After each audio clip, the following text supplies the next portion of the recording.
Good morning, everyone. I'm on my way back to Florida for Shabbat. And this Shabbat, we have the last 3 plagues. And when it comes to the second to last plague, which is the plague of darkness, God tells Moshe, tell Pharaoh that at about midnight, I'm going to strike all the firstborn in Egypt, which was the final plague. And our rabbis point out that God doesn't say at midnight, he says kachatzot, at about the point of midnight. Why did he say at about? And our rabbis explained that God was concerned that lest the stargazers of Pharaoh miscalculate the time, and although God will bring the plague at precisely midnight, they will miscalculate and think it was a minute before midnight or a minute after midnight. And therefore they would be unimpressed by the plague, because they would say, you see, God was wrong. He said he was going to strike the firstborn at midnight, and it was 11:59 or 12:01.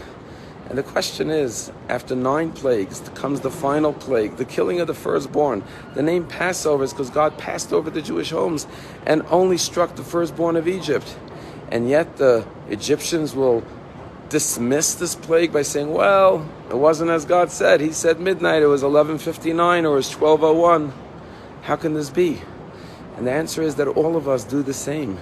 How often do we see something remarkable, inspiring, awesome, but we become skeptical? Why? Because maybe we find fault with one aspect of it.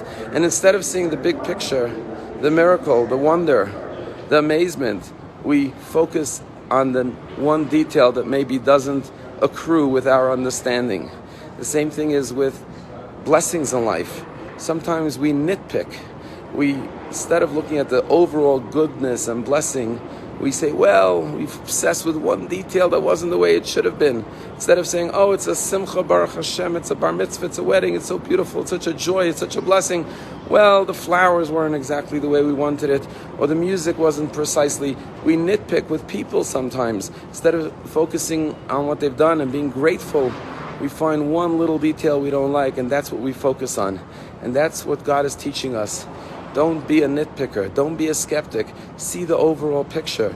Be grateful for your blessings in your life. Appreciate other people. See the greater good. See the wonder and the miracle of life.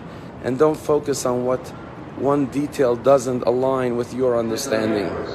You know, today is a very sad day. It's the day that is known as International Holocaust Memorial Day. The day of the liberation of Auschwitz. The day that has been dedicated to remember the 6 million. And it was the greatest tragedy to ever befall mankind and the Jewish people. And there's a very inspiring story that was told over by Simon Wiesenthal. Of course, he was the Nazi hunter who lived till the age of 97. And his entire life he devoted to finding and bringing to justice the Nazis who perpetrated these crimes against humanity and murdered 6 million of our brothers and sisters. And one time he was being honored at a dinner in Europe, and he told the following story. He said when he was liberated from Mauthausen, a group of rabbis came to help the Jewish survivors of the camp. And one of them was a great rabbi by the name of Rabbi Eliezer Silver. Rabbi Eliezer Silver was going around handing out prayer books, Sidurim, and inviting people to a service. And Eliezer Silver told over at the dinner that he told Simon Wiesenthal told over that he told Rabbi Eliezer Silver, I don't want to ever pray for the rest of my life. And then he went on to explain. He said, when we arrived at Mauthausen, there was this one Jew who managed to smuggle in a little prayer book, a little siddur in his pocket. And at first I so admired him that here he came to the concentration camp and he brought a siddur with him. But then my admiration turned to disgust as I saw the way when other Jews would ask him to use his siddur, he would rent it to them for a fee. He would say, give me a piece of your bread and I'll give you a siddur. And he said this Jew ended up dying first because he overate, because he was charging so many Jews to use his siddur for a little piece of bread that he ate more than he can, and he died. And Simon Wiesenthal said to Rabbi Eliezer Silva, after what I witnessed, I don't want to ever pray.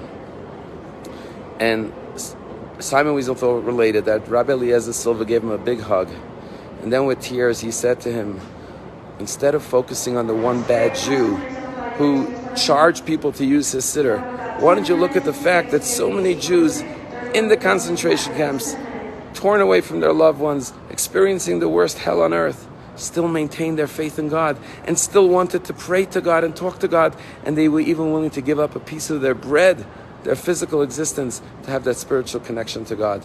Look at all the good in all those Jews in the camps. Be inspired by their heroism, by their faith, that the Nazis could destroy their bodies but never their souls. And Simon Wiesenthal said he took the prayer book and followed Rabbi Eliezer Silver and continued to pray to God. So much darkness, so much horror, but so much to be inspired by. Let us live life with inspiration. Let us remember the 6 million and their sacrifice and carry on their legacy of love, kindness, and faith in God. Have a Shabbat Shalom.